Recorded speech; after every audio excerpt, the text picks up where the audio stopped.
So, second generation lion dancer. My father, Becca's brother, was also a lion dancer. He was with the Chinese Physical Association, Physical Culture Association. That was the first club that I ever joined. So I've been involved with, first of all, Chinese Physical Culture Association, and after that, I went with Lung Gong. I don't know if you guys know Lung Gong Kung Cha, which is right on over there on the Liha.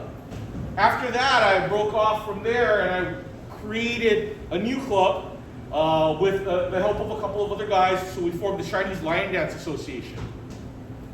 I then broke off and decided to form my own group after that. So the Asian Lion Dance team, as you see here, has been in existence for about 30 years. And we've been performing in Chinatown and throughout the rest of the community for those numbers of years. And what you see here is a very small sampling of the team that we have. So, as you can see, I've got a lot of experience, a lot of age, a lot of mileage that we've talked about. And then we have a lot of our younger guys here. So what I wanted to say was, if you guys have any questions, you guys want to learn more about the lion dance, I can give you guys my canned speech, waste all of your time, and you guys are going to sit there and go, that guy never answered any of our questions. Or we can just go ahead and open it up to you and say, go ahead and ask whatever questions you have, and we'd be more than happy to answer them. You don't have to ask me. If you guys want to ask any of our other members, okay, we'd be more than happy to address any of that. There's a lot of things that people think that they know about lion dancing and stuff like that, and other people, a lot of things that people think that they know about the traditions and stuff. And the joke that always goes is, you put a room of 10 Chinese people together, and you ask them a question about Chinese culture, and you're going to get 20 different answers. And all the answers are right, and all the answers are wrong. Yeah? Okay? So, just to assure you, any questions that you guys have for me, or any answers that I have, will be the right answers. Yeah? All right. Okay. So, yeah, go ahead. Yes, ma'am. How do you make the lion's eyes blink and tail wag? Okay. Great question. Yeah. We've got, and we'll actually bring it around and show you. The lion itself is a puppet, right? Just like normal puppets. So it's got pulleys and strings and everything like that. So inside is a spring here that holds the eye open. And in order to close it, you pull on that spring and the eyes close. So you guys multitask. You are definitely multitasking when you're playing. Yeah. So those are the eyes. So you can go ahead and see here. Yeah, the eyes blink there. Now the tail player, Dina will go ahead and show you. Basically, there's no trick to this one. You literally have your hand behind your back, and you just grab the tail. And you just wag it. Yeah. Sometimes we'll do what the kids call twerking. We'll dance and bounce our butts up a little bit, and that also helps. The tail itself is made out of a spring, so it bounces back and forth on however you look. So, I didn't even recognize you. Look so good. Oh, stop. So, you must recognize Frida then. Frida Funk? Katie Kubel? Yes, my From Marino. Yeah. JP and I used to teach together at Marino High School. Yeah. Small world. Yes, very small world. Yeah. Right, can you tell us the significance of the lion to the Chinese culture? Okay. Well, to talk about Chinese culture is very fraught with a lot of difficulties. Yeah? So, Chinese lion dance is the most flamboyant and the most well-known part of the Chinese culture. You hear the drumming, everybody goes, oh! Yeah, they call it that. That's that Chinese dragon dance, right? That's what they all call it, even though it's a lion. The significance of it obviously is because it's so flashy, because it's always at all of our cultural activities, that it's very well known as being a major part of Chinese culture. The big thing, however, just has to do with the fact that the lion dance itself is always brought to all types of fun activities, right? Whenever we're celebrating, you want to celebrate with a lion. That's the idea behind the lion dance.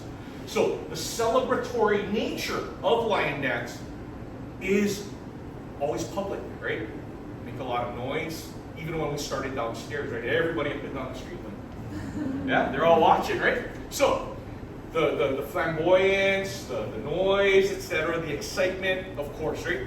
And so the Chinese communities, when they were originally forming in San Francisco, New York, all of the big cities, etc., would always want to celebrate, and the lion dance was definitely the best way to go about it. Having a youth group, something that keeps the children involved with the culture is always going to be the first things to open up, right? Whenever you have a community that forms. So, of course, you have the language school, right? Mangwan, Zhongshan, and stuff like that, right? We went ahead and formed all of those. Right after the language schools open up, of course, in all of these communities, next thing you do is the Kung Fu and the lion dancing, right? The Kung Fu to keep the kids occupied, make them tired when they come home, they don't drive the parents crazy, right? And then also keep them in touch with the culture, physical fitness, etc., etc. So those are the types of things that we definitely push for all of our kids. So yeah, to say that the Chinese lion dance is very important to the culture is one way to go, but you can just say that, the Chinese culture has so many different aspects, but lion dancing and Kung Fu are definitely the most famous, right? You ask anybody, anywhere, in any city, what do you know about Chinese? Oh, Bruce Lee, Jackie Chan, right? Yeah, of course, right? Oh, Shaw Brothers movies, right? Ha, ha, ha, ha, Okay, yeah, because that's the fun stuff to do, yeah? The rest of the culture is hard. You know that, right? The rest of the culture is hard. Learning the calligraphy, learning all of the educational stuff, learning the academic stuff. That is the harder part. Not so much fun, not so flamboyant, but still an extremely important part of everything that we do, yeah? So, yeah.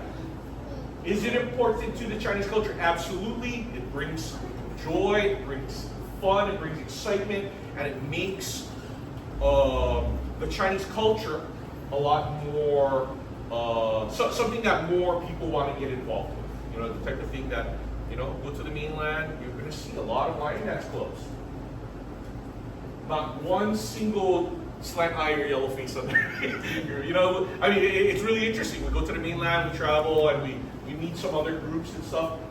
All Caucasians. Of course, lion dancing in Oklahoma. You don't expect that, but you see, yeah, they got started up because one of their teachers lived in San Francisco for a while, maybe went to school there or something, moved back to Oklahoma, figured he'll go ahead and start his own martial arts club, Kung Fu program, and then that's how it gets brought. The culture is spread, yeah. So, yeah, these little inroads, these little ways of getting people excited and getting people interested in Chinese culture, very, very important, yeah. Good question, though. Thank you. She had a question, and I'll come right back to you. Yeah. So what the origin of your lion? You know how lions has a northern lion, southern lion, Yeah. different village or different Yes, styles. yes. So what's your Okay, so being that we're from Hawaii, obviously, I know my village, Jungsan Juktoyi, which is in Guangdong province, right? Chuihang, same village that Sun Yat-sen came from, is where my ancestors are from. We are southern.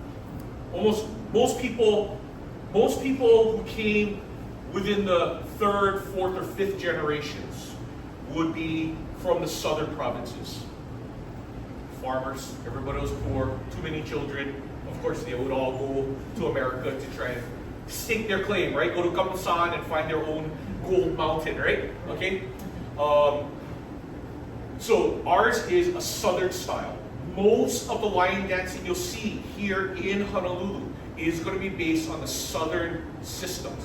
Now, there are other clubs that have recently gone back and they've learned some newer styles, etc. So, yeah, you're going to see other lions. There's one where the mouth is really round. I don't know if you guys will notice. Yeah? Next time you go to a party, go look. They'll have a another lion called a Hokksan lion. Those are the two most popular. We have a Futsan, which is ours. Futsan, yeah. And then the other one is Hokksan. The Hokksan lion is the one with the rounded mouth.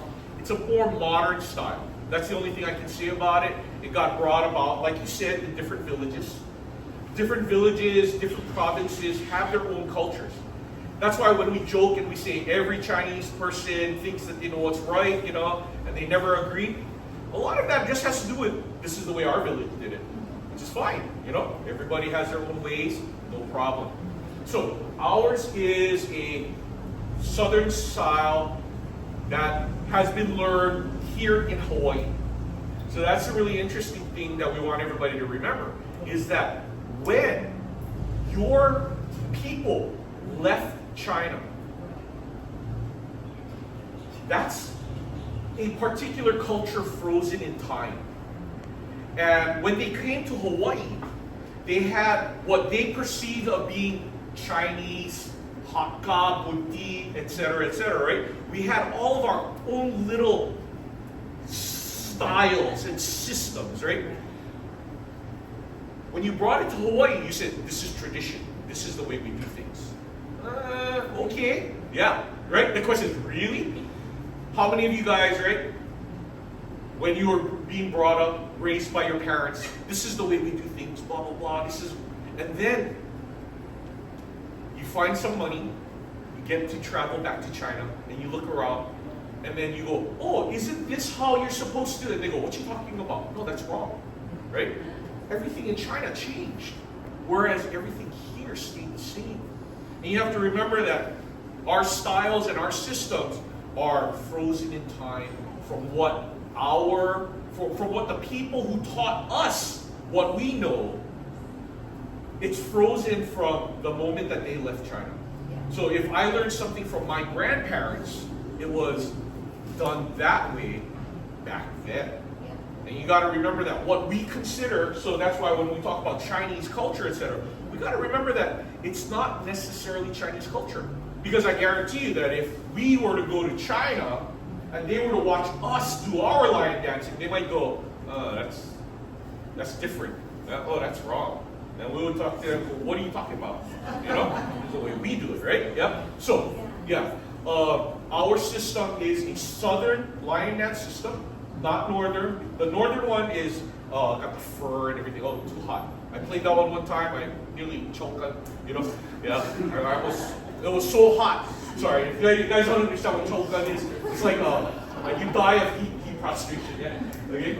But yeah, it was so hot, and so no, we don't do that here in Hawaii because why? Does anybody wear a fur coat here in Hawaii? No, right? Yeah. So try and imagine exercising in a fur coat. No, right? You don't want to do that. So yeah, we don't do the Northern lion dance. It's a Southern lion dance as we understood it from a certain period of time. It's so true because in Hawaii I never see a Hakka lion dance. Yet back in China, no more Hakka lion dance. So far I haven't seen it. Because a lot of Hakka people left. I see it. I saw it in Toronto and from video, Southeast Asia. Yes. Singapore, Malaysia. Because a lot of Hakka people left and they kept that. Yep. Like Let me tell you one thing about the Hakka lion dance, which is a little bit different from the Fatano. They don't eat money as easily because the Hakka lion doesn't have the mouth, right? Yeah. So the dance is a dance which is performed, but it's not really a fundraising thing for the lion dance the way ours is. So for ours, our lion dance, we go on out and we perform, and then we make the money, and all of that money goes into the team so that we can buy new lions, buy new equipment, and stuff like that, and run our programs. The Hakka lion was always more of a demonstration, so that's why a lot of people kind of let it go.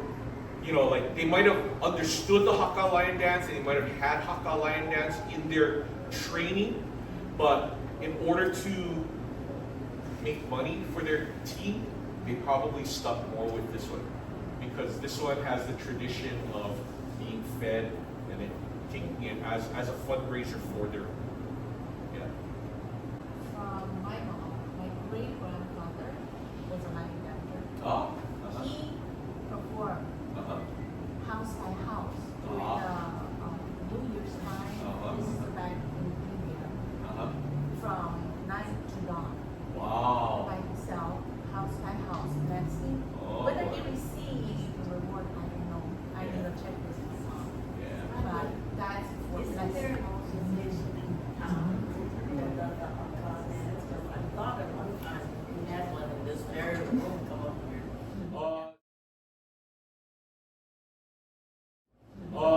might have. They might It have. no longer exists, or you don't know? Okay, so I know that the Phoenix dance group used to have a good number of different dances. Actually, the Leitotos are friends of mine.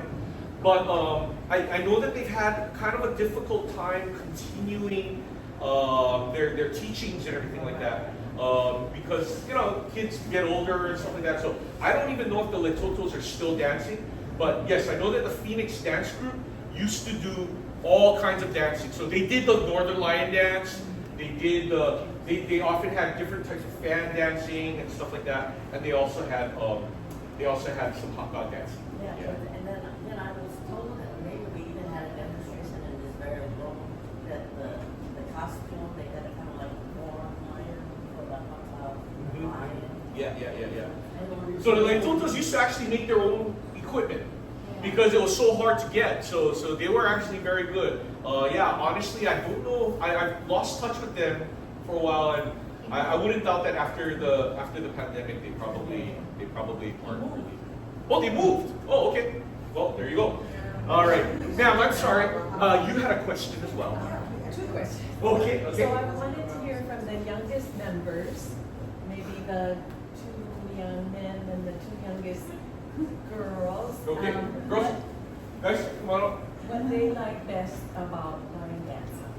Okay. Okay. Come, why don't you come on up? What do you like best about line dancing, you guys? Why are you talking to me? Good day here?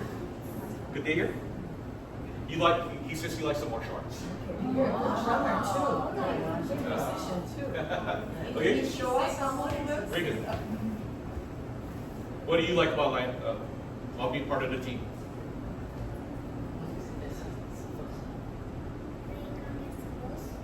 Playing gong and cymbals. All right.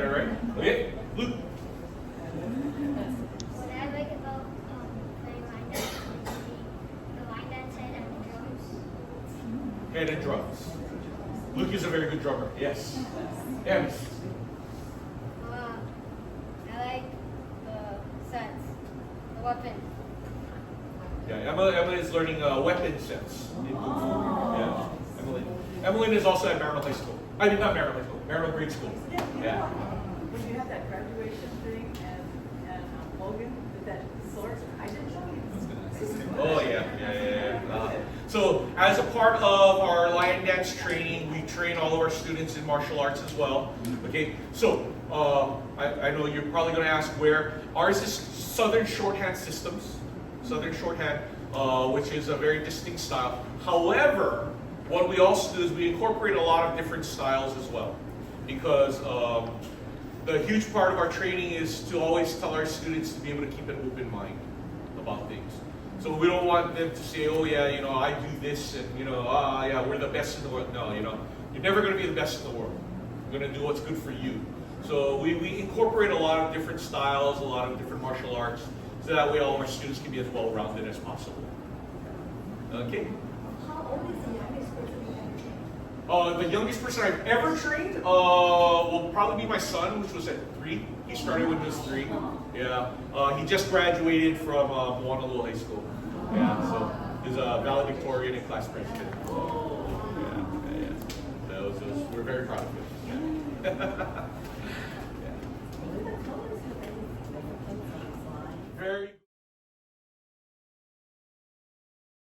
Very good. I was expecting somebody to ask those questions. Yeah? Okay. So, originally, okay, now we're going to go talk about like the traditions, etc. The original basic colors for lions had to do with 3 generals from the Warring States period. First one was Liu Bei. Okay? The Liu lion was the multicolored or the rainbow lion. Okay? Had a lot of different colors. Then we had the Zhongfei, which is all black. And then we had the Guan Yu, the Guangdong lion, which is red with black fur. Okay? So those are the 3 original lions, and those 3 are called the 3 brothers. And they're like, if you want to consider it, they're like the godfathers of all Chinese lion dance. So originally, those were the only colors that you would get. Now, I can tell you this though. You got to think about things practically, right? A lion is a luxury. Yeah, right? Looking at it, a lot of material, etc., etc. If you were a Chinese villager, you were a farmer, right? How much excess material would you have? Probably not a whole lot, right? Yeah? Because you're just farming all day. You were just trying to eat every day. You could care less about all that extra stuff. Fabric was extremely expensive. So in order to get a lion, you would go ahead and grab whatever scrap materials you could find. So when you look at the old pictures, really old pictures of the lions, most of them are black and white, but if you look at it really closely, you can see that all the lions were just color-coated colors. Yeah? Most of them were rainbow lions. They were not solid colors or anything like that. One group came along, Lungong. Lungong had a lot of money. So they had the tradition where they only had 4 colors of lions that represented the 4 founding families of their society. Like I said, they were rich, so they had it, right? They could make red, white, green, yellow lions, okay? Most other people didn't have that luxury, so if you look at old pictures from like Jingmu, the Chinese Physical Culture Association, their basic lion was always a rainbow lion. So that's the origins. Now, there are other stories that go along with the lion colors. A lot of people say, oh, the colors mean a lot, etc. I've actually had people lecture me telling me that they didn't want black because black is a funeral color. Black is not a funeral color, okay? For Chinese and Japanese, white is a funeral color, right? Yeah? Okay? Purity, etc., ashes. That's what. So, it's really funny nowadays days, people tell me, I don't want a black lion, etc. So, a lot of people will get upset if you bring a black hair, even black fur. Now, the tradition of the fur colors, once again, 3 colors. You got white, okay, which is age. White area, I got a lot of it, yeah? Age, wisdom. The other one is black, youth, right? Vitality. The third one is red, which is ferociousness. Now everybody goes, oh, isn't red good luck color? It is a good luck color, but not in quite the way that everybody thinks, okay? Everybody got to remember that red is more of a vivacious, fiery, fighting color, okay? Even the Japanese have this in their story. Now remember, yeah, the Japanese traditions and a lot of Japanese cultures came from the Tang Dynasty. Because it was the Tang Dynasty that immigrated to the Japanese islands and took over. So if you want to see good Tang artistry, etc., you go to Japan to look at it. You don't stay in China. Okay? So they went, and the Tang Dynasty brought a lot of traditions. So if you look at the Japanese kabuki dancing, they do have a dance of the lions, where it's 2 kabuki dancers who represent the lions. One is white and one is red. The white always fights with the red because the white is old, right? He's wise, he's trying to teach the hotheads, and the hotheads are always trying to fight. So that's the tradition of the colors of the lions. Now after that, of course, we can get into, we like gold, because gold and silver, yeah, come on, yeah, right? We want the money, yeah, okay, yeah. Okay, so we have a lot of that. And then other people will say we have our own traditions, etc. I'll be very honest with you, a lot of the colors that we get, it's just because, oh, we think it looks cool. Yeah? I bought, one of our lions is blue, silver, and white because I like the Dallas Cowboys. But then I also say that's from Wanalua High School, right? Blue, silver, and white. And then we also have, other colors. Some people like pink for their baby girl birthday parties and stuff like that. So we got pink lions, etc. There's not a whole lot of meaning behind a lot of it. A lot of it is just, hey, this is what I like. But we will say that we'll try to bring gold and silver because we want to, for like businesses and other types of things. For parties, we want to do red, yeah.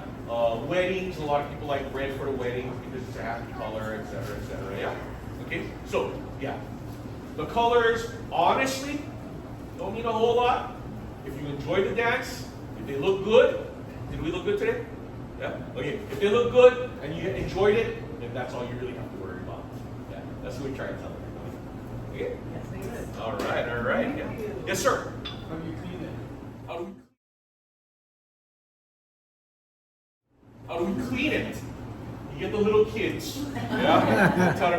No, okay, I'll be very honest with you, we can't. We can't. So we've got to try and be very careful. I have tried dry elk, doesn't work. You can try and spot treat, do some spot treatments and stuff, but really there's no way of cleaning them. So honestly, the life of a lion usually varies. You're probably not going to get more than 10 years out of a lion. Yeah. So that's why we do a lot of performances and stuff, and then we end up buying a lot of lions. Once a lion is, past its prime, we do appropriately do a proper ceremony to send the lion back to God. So we go ahead and burn them. Yeah. So how much does it cost?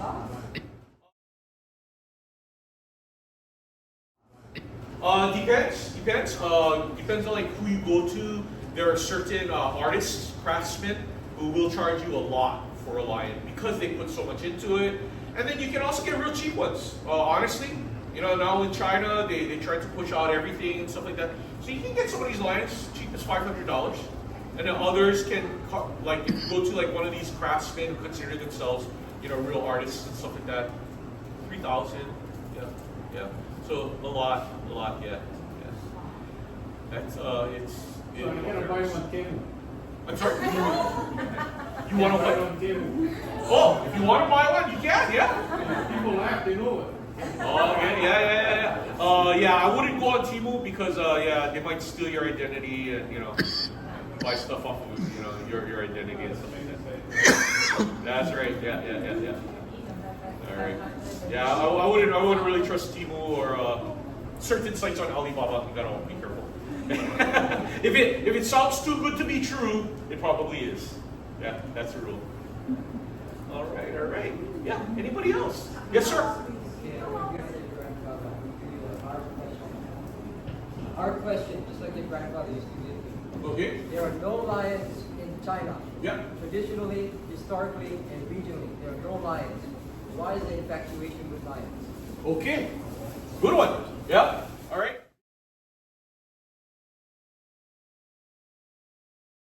All right. This is going to be a long story. All my kids know this one. Okay. We think the assumption is that because lions are African, that they weren't in China. The fact of the matter is that the Silk Road had an extremely robust trade system. History major. I was a history teacher at Maryland. Okay? So the extremely robust trade system interconnected almost the entire world. So to call China isolated was a huge mistake. They had a lot of interaction with Africa. Not just today, with Chinese building railroads and stuff like that. We knew that. So there were merchants who wanted to do trade with China because they knew, right? If you can do trade with China, you're going to become rich. That's the bottom line. I used to tell my students before, you want to be rich? Convince 1 million people to give you $1 each. That's all you got to do, right? You'd be a millionaire instantaneously. Who has 1 million people or more? China, right? So you want to get rich? You do business with China. So this one merchant did bring, as a gift to the emperor, a lion. Said, look at this majestic beast. It's wonderful. The emperor loved it. Oh my God, look at this, right? Better than a tiger, bigger, more hair, right?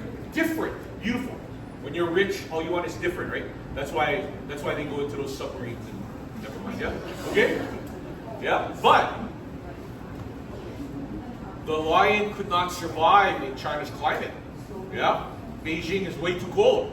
The lion died. The emperor was despondent. He was sad. He said, oh my God, I don't like this. The emperor was so depressed, all of his court tried to figure out a way of getting him happier.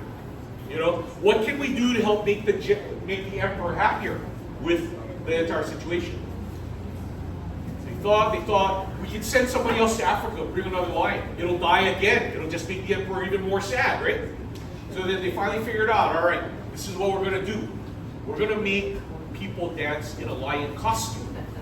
Okay? So then they had the food dog which is the northern lion. That's one. But then other people came up with the other idea. Let's go ahead and make our own lion. But in order to make it even luckier and even better, yeah, we're going to go ahead and take all the different parts of all the best animals that we know of, and we're going to put it together into this lion. So when you look at a lion, it doesn't look like a lion, right? Why do they call it a lion? Lion, CG, is not actually lion. Yeah? Okay?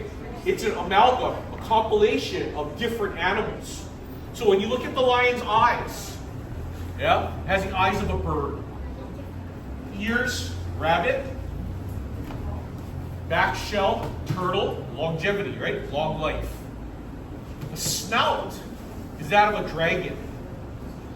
Horn, you can say kirin or rhinoceros or even unicorn, right? Any of those animals. The mouth, yeah, just like tiger, lion, yeah, okay.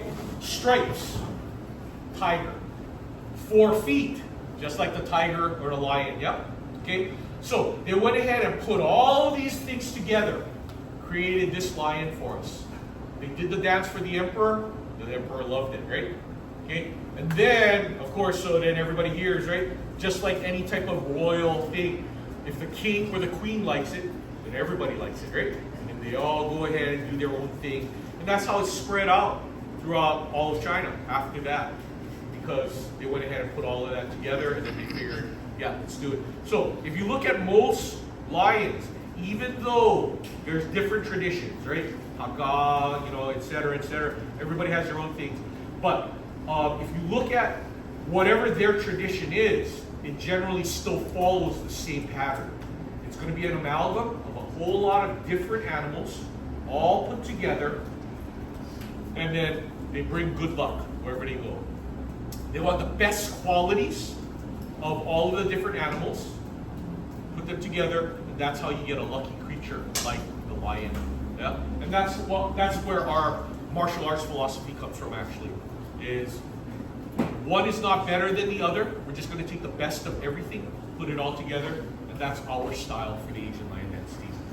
Yeah. Good one. Not as hard as we thought. Yeah? All right. Good. Anybody else? How did you show the drum?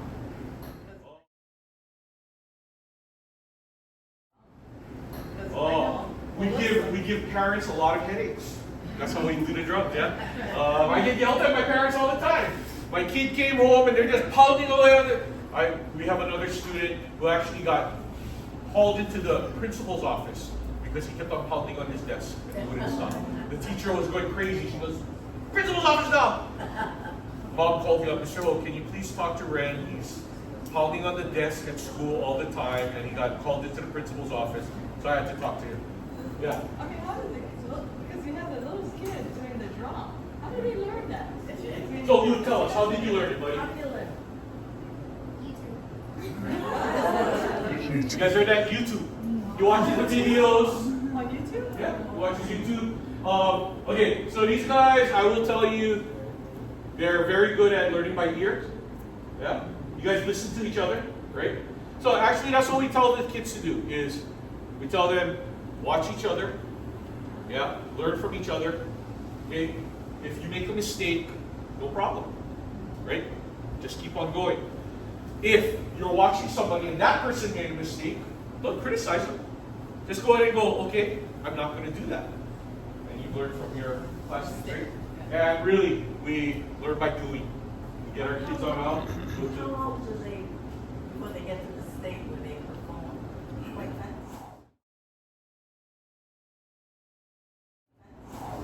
It all depends on the kid. Yeah. Some of them are really fast. Some of them got into it really fast. Fast meaning like 1 month, 1 year? About there. It all depends on the kid, really. We don't prescribe to any particular rigid standard. Yeah. And honestly, if we just bring them on out. If they're able to do something, great. If they're not able to do it, no problem. We train them until they can do it, if they want to do it. Honestly, you You can't force a kid to learn something that they don't want to learn. You can't force a kid to do something that they don't want to do. We try to make it as interesting as possible. We try to make it as fun as possible. Sometimes they go, sometimes they don't. And we do have some students who don't like martial arts at all. They only want to do the lion dancing, you know. And then other kids, I don't like the lion dancing. I just want to do martial arts. It's fine. We try to be as open, and we try to communicate with the kids as much as possible, so that way we understand what it is that they want. You folks meet regularly? Every Saturday morning, yeah, at Webley Elementary. Yeah. So, having said that, if you guys have children, grandchildren, whatever, and you want them to learn, please have them come on out, learn from the Asian Lion Dance team. We meet every Saturday morning at Webley Elementary, which is in IDEA, over in Palava. Most people, when they do this Chinese lion dancing, they're in Chinatown or whatever, and we actually consciously made the decision to leave Chinatown and go on out to bring the teaching up. What kind of fee or commitment has to be made to be part of that?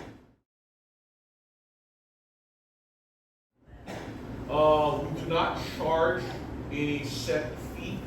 All of our students come, they come to join.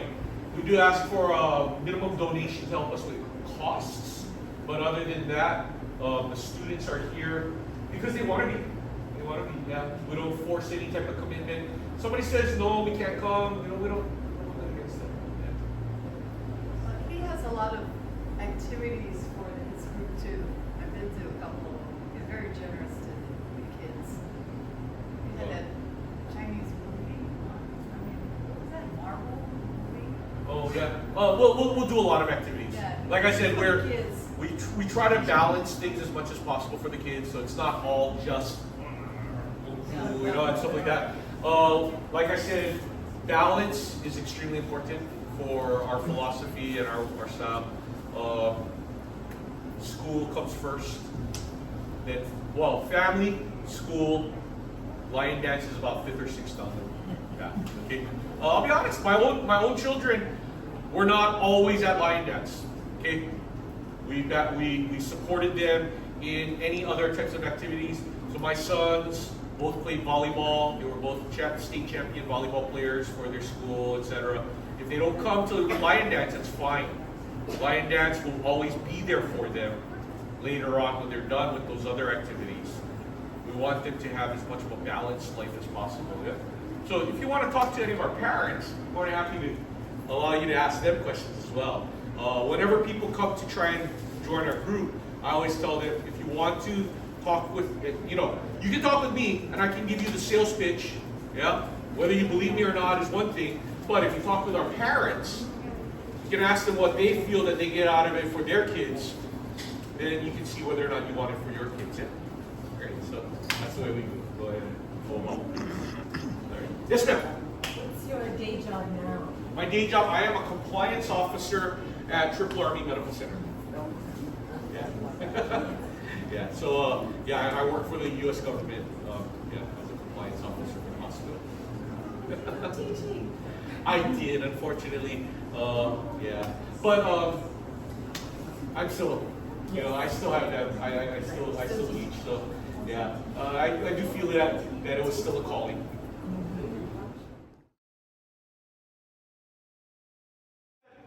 We do a lot of things as the Asian Lion Dance team. The one thing that we don't do is we don't do the poles. You know the pole dancing? Yeah. Okay, so we don't do that because it's so dangerous, all right? I'll be very honest with you. No disrespect for any of the other clubs that do the pole dancing, but we don't do that. Number one, the poles are very expensive. And we got no place to store them, okay? If I was to put them in our garage, I'm pretty sure that my wife would murder me. Okay? And then also, it's very dangerous. I have a friend who used to do it, and his ankle had hit the platform, and it shredded his ankle up. He went to his boss, and he said, "Hey boss, you know what? I can't come to work because I hurt my ankle." And his boss went, "Did you hurt your ankle at work?" And he said, "No." And his boss said, "Well, if you can't work, then I can't pay you." And he lost his job because of that.